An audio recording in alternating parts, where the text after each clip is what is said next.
بسم الله الرحمن الرحيم كلا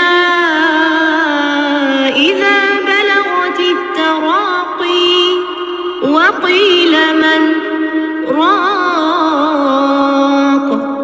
وظن أنه الفراق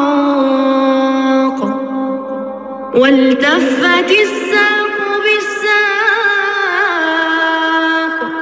إلى ربك يومئذ المساق